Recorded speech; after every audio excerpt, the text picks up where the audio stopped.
कंपनियों के शेयरों के दाम गिरते ही जा रहे हैं।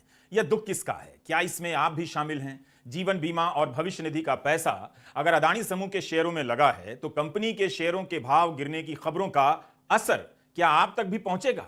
दुआ कीजिए कि पेंशन का पैसा सुरक्षित रहे और बीमा का भी, क्योंकि वैसे भी बीमा का प्रीमियम महंगा होता जा रहा है। दवा तो महंगी होती ही जा रही है। यह हालत रही तो अस्पताल देखकर आदमी और बीमार पड़ जाएगा। मगर इससे पहले अदानी समूह से जुड़ी खबरों की बात करना चाहता हूं ताकि आप अपने दुखों को तौल सकें कि अदानी के शेयर डूबे तो आपका कितना डूब जाएगा और बीमा और दवा महंगी हो गई तो आप कितने डूबेंगे। दो रेटिंग एजेंसियों ने अदानी समूह को लेकर चेतावनी जारी की है। एक रेटिंग एजेंसी है फिच। उसने कहा है कि अदानी ट्रांसमिशन और अदानी पोर्ट्स की हालत बहुत खराब है क्योंकि इन दो कंपनियों का गवर्नेंस खराब है। इसके कारण अदानी समूह की दूसरी कंपनियों पर भी असर पड़ सकता है। इसके लिए फिच ने कंटेजियन रिस्क का इस्तेमाल किया है। यह एक मेडिकल टर्म है, मतलब महामारी की तरह इसका प्रसार हो सकता है। शायद इशारा है कि समूह की एक कंपनी के दाम गिरेंगे तो बाकी के भी गिरने लग जाएंगे।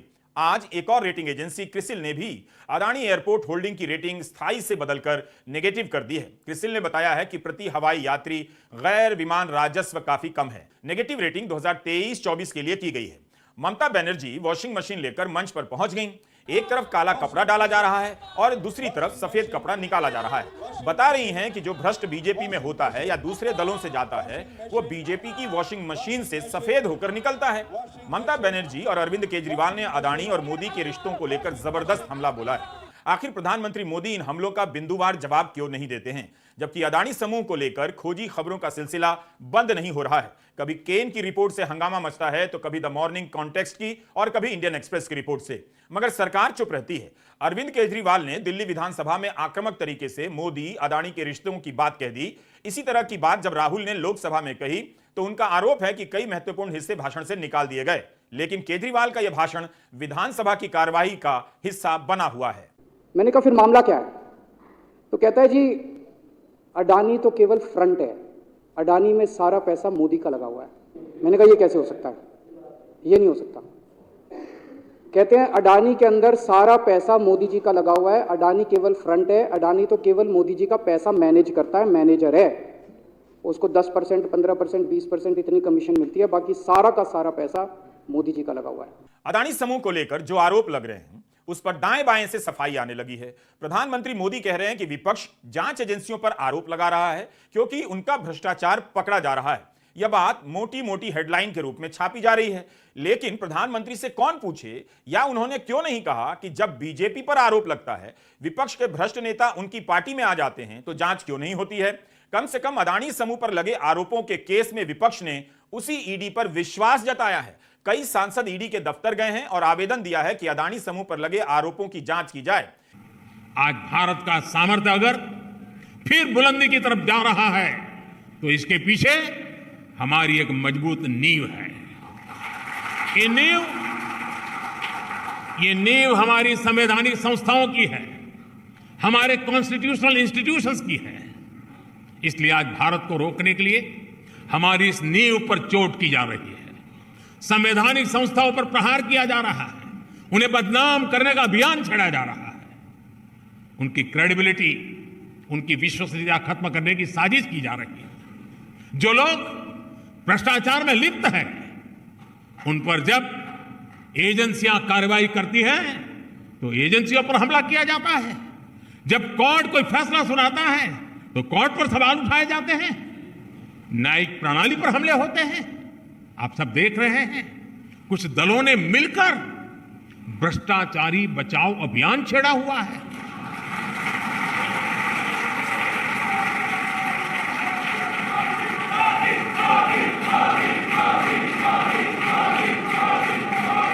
आज भ्रष्टाचार में लिप्त जितने भी चेहरे हैं वो सब एक साथ एक मंच पर आ रहे हैं।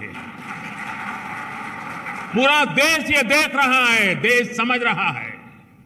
इतनी रिपोर्ट आ गई, किसी का भी सरकार ने संज्ञान नहीं लिया और जांच के आदेश नहीं दिए। यही आरोप विपक्ष के किसी नेता या उनकी कंपनी पर लगते तब भी क्या ईडी इसी तरह चुप रहती? अब तो हालत यह हो गई है कि दुनिया के एकमात्र विश्वगुरु लेवल के देश भारत से भाग चुके ललित मोदी जी भी कह रहे हैं कि वे राहुल गांधी पर लंदन में मुकदमा कर देंगे। वक्त आ गया है कि ललित मोदी जी को ओबीसी के साथ साथ सबसे ईमानदार भी घोषित कर दिया जाए और इनकी पूजा शुरू कर दी जाए। जो आदमी भारत के कानून में यकीन नहीं रखता वो कह रहा है कि लंदन में मुकदमा कर देंगे। रोना आए भी तो मत रोइएगा। ललित मोदी जी को संक्षेप में मोदी जी ही कहा कीजिएगा, वरना लंदन से पहले भारत में मुकदमा हो जाएगा। इस सवाल का भी जवाब दीजिए कि सेबी की चेयरपर्सन माधवीपुरी बुच ने अदानी समूह को लेकर पूछे गए सवालों के जवाब क्यों नहीं दिए। 24 जनवरी को हिंडनबर्ग की रिपोर्ट आई थी। अब इनका कहना है कि मामला न्यायालय के अधीन है। क्या सुप्रीम कोर्ट ने सेबी को अपनी जांच करने से रोका है? एक प्रेस कॉन्फ्रेंस में उन्होंने कहा कि उनके पास जो भी तथ्य हैं सुप्रीम कोर्ट के पैनल को सौंप दिया जाएगा। उन्होंने यह भी कहा कि सेबी के पास इसका अधिकार नहीं है कि वो शेयर के मामले में सार्वजनिक रूप से कुछ कहे या सार्वजनिक रूप से अन्य जानकारी दे। फिर सेबी की तरफ से प्रेस कॉन्फ्रेंस क्यों की जाती है? जब प्रेस कॉन्फ्रेंस का अधिकार है तो अदानी से पूछे गए सवालों के जवाब तो दिए ही जा सकते हैं। किसने किस नियम के तहत इन सवालों के जवाब देने से मना किया है? सेबी से परोक्ष रूप से जुड़ी एक और खबर आई। 2011 से 17 के दौरान सेबी प्रमुख रहे यूके सिन्हा अदानी की कंपनी एनडीटीवी के बोर्ड में सदस्य बना दिए गए हैं। कांग्रेस नेता जयराम रमेश ने ट्वीट किया है कि जब सेबी एनडीटीवी की जांच कर रही हो तब ऐसे में सेबी के पूर्व निदेशक एनडीटीवी के बोर्ड में शामिल किए जाते हैं। भले ही 6 साल पहले वे सेबी छोड़ चुके हैं, मगर इससे क्या संदेश जाता है, क्या धारणा बनती है? आम आदमी पार्टी के सांसद संजय सिंह ने ट्वीट किया है कि सीबीआई ईडी का इस्तेमाल करके क्या क्या कब्जा करोगे मोदी जी। क्विंट पर छापा अदानी ने खरीदा, एनडीटीवी पर छापा अदानी ने खरीदा, जीवीके पर छापा एयरपोर्ट अदानी ने खरीदा, नवयोगा पर छापा कृष्णापट्टनम पोर्ट अदानी ने खरीदा, अंबुजा एसीसी पर छापा अदानी ने खरीदा। मोदी का नारा है, ये देश नहीं बचने दूंगा। ईडी और सीबीआई को इस्तेमाल करके बंदूक यहां रख के लोगों की फैक्ट्रियां छीनी जा रही हैं। 10 अक्टूबर 2018 को कृष्णापट्टनम पोर्ट के ऊपर इनकम टैक्स की रेड हुई और 6 अप्रैल 2020 को 1.5 साल बाद वो पूरा एयरपोर्ट अडानी ने खरीद लिया। उसके यहां बंदूक रख के उसको कहा या तो दे दे और या जेल। तो वो अडानी ने नहीं खरीदा, वो मोदी जी के पास चला गया कृष्णापट्टनम एयरपोर्ट। 10 दिसंबर 2020 को एसीसी और अंबुजा सीमेंट पे रेड हुई और 2 साल बाद 16 अक्टूबर 2022 को दोनों सीमेंट प्लांट मोदी जी के पास चले गए। 2020 जुलाई को मुंबई एयरपोर्ट का मालिक था जीवीके, उसके ऊपर सीबीआई और ईडी की रेड हुई, एफआईआर हुई और 1 महीने बाद मुंबई एयरपोर्ट जो है वो मोदी जी के पास चला गया, अडानी के पास चला गया।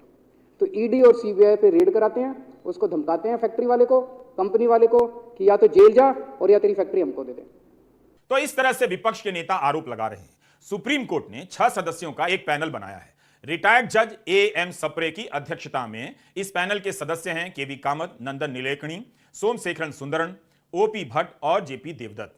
सुप्रीम कोर्ट ने केंद्र सरकार, वित्तीय वैधानिक निकायों और सेबी प्रमुख को पैनल को सभी प्रकार से सहयोग करने का निर्देश दिया है। कोर्ट ने पैनल को 2 महीने के भीतर अपनी रिपोर्ट जमा करने को कहा है। आपको याद होगा कि जब कोर्ट ने सरकार से नाम मांगा तो बंद लिफाफे में नाम आया था, तब अदालत नाराज हो गई और लिफाफा लेने से मना कर दिया। विपक्ष ने इस कमेटी के नामों को लेकर ऐतराज जताया है और कहा है कि इस मामले की जांच संयुक्त संसदीय दल से ही हो सकती है। गौतम अडानी ने सुप्रीम कोर्ट के फैसले का स्वागत किया था। क्या सुप्रीम कोर्ट ने सरकार के बोलने पर पाबंदी लगाई है कि जांच होने तक इस पर कोई बयान न दिए जाएं? सवाल है कि क्या कमेटी इन सवालों की भी जांच करेगी जो Indian Express, the Ken, Forbes, the Morning Context की रिपोर्ट में उठाए गए हैं। रक्षा उत्पादन से जुड़ी कंपनी में मॉरिशस की शेल कंपनी का पैसा है, वो किसका है? क्या सुप्रीम कोर्ट की कमेटी पता लगा रही है, पता लगाने की तकनीकी क्षमता रखती है? मॉरिशस, सिंगापुर और दुबई की कंपनियों और शेल कंपनियों की भूमिका के बारे में जो खबरें आई हैं, क्या यह कमेटी बिना जांच एजेंसियों की भूमिका या सहयोग के पता लगा सकती है? आखिर एक्सप्रेस की रिपोर्ट पर रक्षा मंत्री ने बयान क्यों नहीं दिया? हम इस वीडियो में अडानी समूह को लेकर उठ रहे सवालों पर लौटते रहेंगे। मिडिल क्लास पर बहुत लोड है, वो अडानी समूह पर चुप है, इसे लेकर कई लोग उसे ताना मार रहे हैं। मगर मिडिल क्लास तो और भी बहुत सी चीजों पर चुप है। उसका सबसे बड़ा दुख है कि अपना दुख व्यक्त नहीं कर पा रहा है। इतनी चीजों के दाम बढ़ गए हैं, वो सड़कों पर नहीं निकला, तो अडानी पर चुप रहने के लिए उसे आप दोषी मत ठहराइए। आप केवल मीडिया रिपोर्ट से ही नहीं जानते कि कार बीमा, स्वास्थ्य बीमा, टर्म बीमा और ग्रुप बीमा सब महंगा हो चुका है। इनका प्रीमियम देते समय आपको पता चल जाता है। 2 साल पहले जो प्रीमियम दिया करते थे, आज उससे कहीं ज्यादा दे रहे हैं। संजीव सिन्हा की यह खबर फाइनेंशियल एक्सप्रेस में है। इसमें बताया गया है कि जीवन बीमा का प्रीमियम महंगा होने जा रहा है। कारण दिया गया है कि कोरोना के समय काफी लोग मर गए और बहुत सारा क्लेम लिया गया, इसलिए उसकी भरपाई करने के लिए जो बच गए हैं उनसे बीमा कंपनियां प्रीमियम बढ़ाकर वसूल रही हैं। मगर अब तो कोरोना का खतरा नहीं या उस तरह से लोग नहीं मर रहे जिस तरह से 2020-21 में मर रहे थे, तो अब क्यों प्रीमियम बढ़नी चाहिए? दूसरा तर्क दिया गया है इस रिपोर्ट में कि बहुत से लोग वर्क फ्रॉम होम कर रहे हैं, तो घर बैठे बैठे काम करने से डायबिटीज हो जाएगा और ब्लड प्रेशर बढ़ जाएगा। अभी आपको और हंसना है, सोफे से गिरकर कालीन पर लेट जाना है, क्योंकि इसमें लिखा है कि स्वास्थ्य की स्थिति में गिरावट या धूम्रपान, शराब का सेवन आदि जैसी आदतों के कारण प्रीमियम में वृद्धि हो सकती है। यही है राइट टाइम बेबी। धर्म के नाम पर राजनीति को अपना विवेक बेच देने वाली जनता को यह सब पढ़ाया जा रहा है। जनता पढ़कर पास भी हो रही है।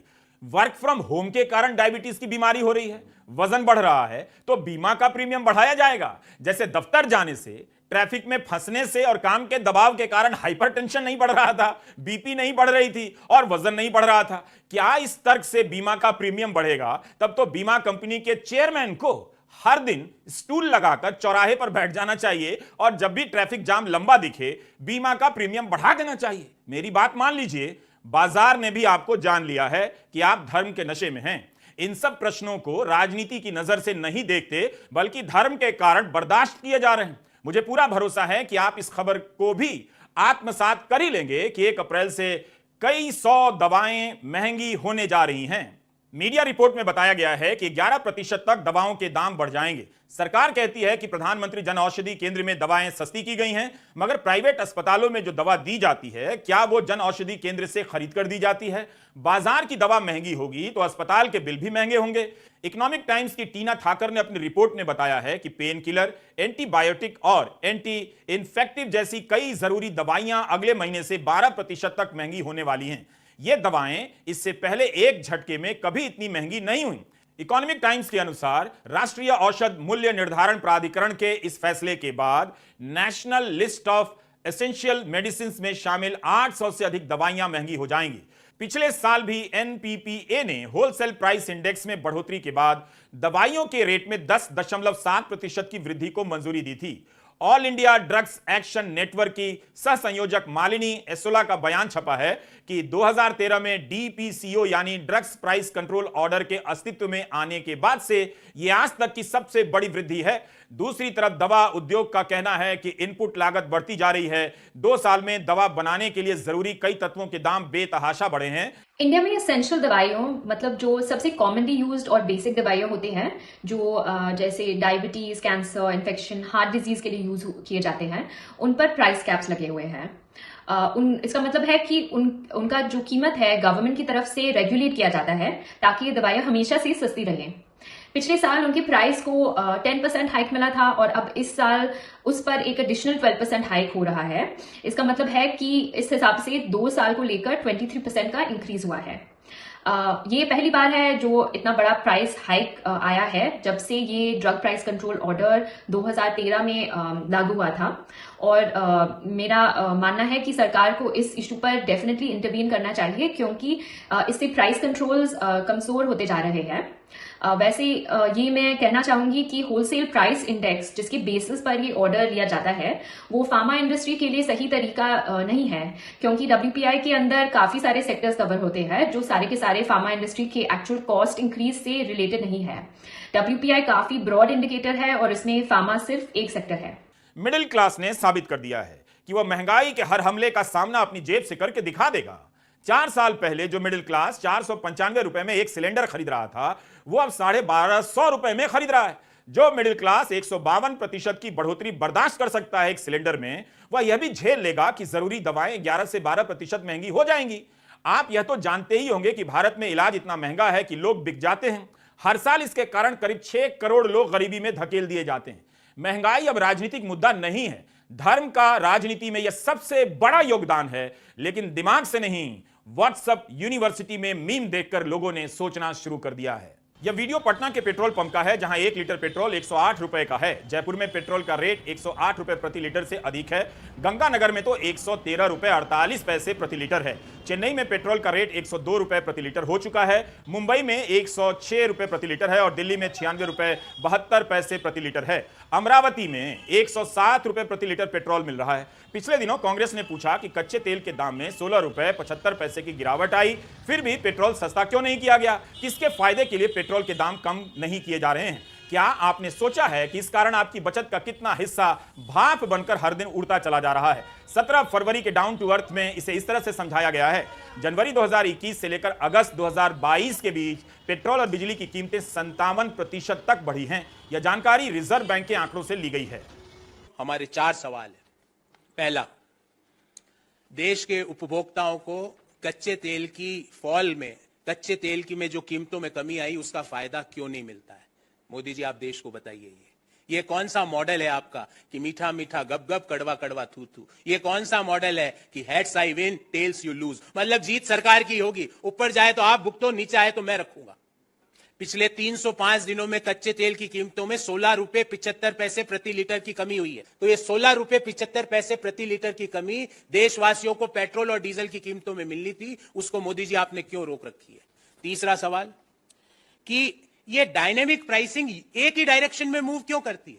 डायनेमिक प्राइसिंग कम क्यों नहीं होती? Whenever there is a increase in the price of the international crude, the dynamic price के तहत कच्चे तेल की कीमतों में वृद्धि के कारण पेट्रोल और डीजल की कीमतें बढ़ जाती है। कमी क्यों नहीं होती है? और चौथा और महत्वपूर्ण, पब्लिक सेक्टर की कंपनियों के अलावा किन किन प्राइवेट सेक्टरों की कंपनियों ने रूस से कच्चा तेल खरीदा, उनका नाम और किस भाव में खरीदा, और पब्लिक सेक्टर कंपनियों को रूस ने किस भाव में बेचा, ये सारी जानकारी देश के सामने रखी है।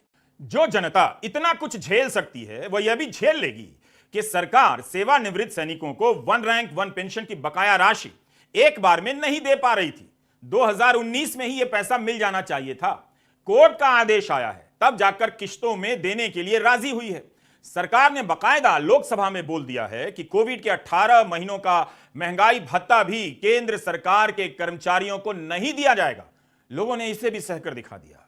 तो वही लोग इस बात को भी सह लेंगे कि एक भाषण के लिए एक सांसद की सदस्यता रद्द कर दी गई। अदानी समूह को लेकर इतनी रिपोर्ट आ चुकी है, मगर कोई कार्रवाई नहीं हुई। यह भी तब है जब हिंदी के अखबारों ने अदानी समूह की खबरों पर हाथ तक नहीं लगाया।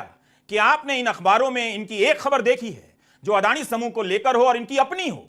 अंग्रेजी पत्रकारिता से श्रेष्ठता की बात होगी तो हिंदी के नाम पर और संख्या के नाम पर सब दौड़कर चले आएंगे। वैसे अंग्रेजी के भी कई अखबार इस खबर से दूर हैं या चुप हैं या किनारे किनारे छापते हैं। हिंदी और अंग्रेजी के अखबारों के पहले पन्ने पर कब कब आपने अदानी समूह से जुड़ी खबरें देखी थी, देख रहे हैं। द केन में चार्टर्ड अकाउंटेंट सुदर्शन भंडारी और निमिष माहेश्वरी ने अपनी रिपोर्ट में दिखाया है कि अदानी समूह ने नियामकों के यहां जो रिपोर्ट फाइल की है, उससे पता चलता है कि जिन बैंकों के पास अदानी समूह के शेयर गिरवी हैं, उन्होंने शेयर नहीं लौटाए हैं, जिससे संकेत मिलता है कि लोन पूरा नहीं चुकाया गया है। अदानी समूह और बैंकों ने स्टॉक एक्सचेंज को भी नहीं बताया है कि लोन चुकाने के बाद कितने शेयर छुड़ा लिए गए हैं। यह खबर काफी बड़ी थी क्योंकि अदानी समूह की तरफ से दावा किया गया था कि लोन चुका दिए गए हैं। केन की रिपोर्ट के बाद अदानी समूह को जवाब देना पड़ा कि उसकी रिपोर्ट निराधार है और शरारतपूर्ण है। अदानी समूह ने दावा किया कि $2.25 अरब का लोन चुका दिया गया है और इसके बदले जितने भी शेयर गिरवी रखे गए थे उन्हें छुड़ा लिया गया है। अभी का जो कायदा है उसके अनुसार लोन चुकाते ही शेयर खाते में आ जाते हैं। इसकी जानकारी देने के लिए अलग से फाइलिंग करने की जरूरत नहीं होती है। एनएसई की वेबसाइट पर जानकारी अपलोड कर दी गई है, मगर बॉम्बे स्टॉक एक्सचेंज की वेबसाइट पर अपडेट नहीं हुई थी। कमाल है, बॉम्बे स्टॉक एक्सचेंज ने डेटा अपडेट ही नहीं किया। अदानी समूह के जवाब के बाद केन ने 28 मार्च की अपनी रिपोर्ट में नए सवाल और जवाब जोड़ दिए हैं। रिपोर्ट में कहा गया है कि अदानी समूह का दावा है कि $2.25 अरब का लोन चुका दिया गया है। यह इतना सीधा मामला नहीं लगता। द केन का कहना है कि रिपोर्ट छापने से 24 घंटे पहले अदानी समूह से पूछा गया था, मगर जवाब नहीं आया। अब जो जवाब आया है उस पर हमारे कुछ सवाल हैं। इस पर केन का जवाब कहीं ज्यादा बड़े सवाल खड़े करता है। आज की रिपोर्ट में लिखा है कि बॉम्बे स्टॉक एक्सचेंज में अब डेटा अपडेट हो गया है, लेकिन अदानी समूह का यह खुलासा 28 मार्च को 5:30 बजे शाम के बाद अपडेट हुआ है, जिस दिन द केन की रिपोर्ट आई थी। बॉम्बे स्टॉक एक्सचेंज ने द केन की रिपोर्ट के 9.5 घंटे के बाद अपनी साइट पर अपडेट किया। उनकी रिपोर्ट के बाद डेटा अपडेट किया गया है। ऐसा क्यों हुआ? द केन की रिपोर्ट ने इतना तो काम कर ही दिया कि बॉम्बे स्टॉक एक्सचेंज का डेटा अपडेट हो गया। क्या ऐसा होना संदेह पैदा नहीं कर रहा है? महंगाई पर चुप मिडिल क्लास क्या बिजली बिल से परेशान नहीं होगा? अगर नहीं है तो यह उसका बहुत बड़ा योगदान है। इसका अध्ययन होना ही चाहिए कि वो कौन से कारक हैं जब जनता महंगाई का विरोध करना बंद कर देती है, अपनी बचत गंवाकर भी महंगाई को सपोर्ट करती है। यह कोई साधारण मामला नहीं है। विपक्ष इंडियन एक्सप्रेस की इस खबर को बहुत उत्साह से ट्वीट किया जा रहा है जैसे गुजरात की जनता बिजली बिल देना बंद कर देगी। अगर जनता की नाराजगी का भय होता तो गुजरात सरकार ही नहीं बताती कि केवल 2021 से 2022 के बीच अदानी समूह से बिजली की खरीद का औसत मूल्य 102% बढ़ गया है। इस वृद्धि के बावजूद राज्य सरकार ने अदानी पावर से 2021 की तुलना में 2022 में 7.5% अधिक बिजली खरीदी। इस दौरान सरकार ने अदानी पावर को 8,160 करोड़ की रकम अदा की। आगे की जानकारी के लिए आप एक्सप्रेस की पूरी रिपोर्ट पढ़ सकते हैं। सवाल है कि आप इस पूरे मामले से क्या समझ रहे हैं, कैसे देख रहे हैं? यह ठीक है कि महंगाई को स्वीकार करने में आपने शानदार प्रदर्शन किया है। हो सकता है कि 24 के चुनाव नजदीक आएंगे, तब कुछ महीनों के लिए महंगाई से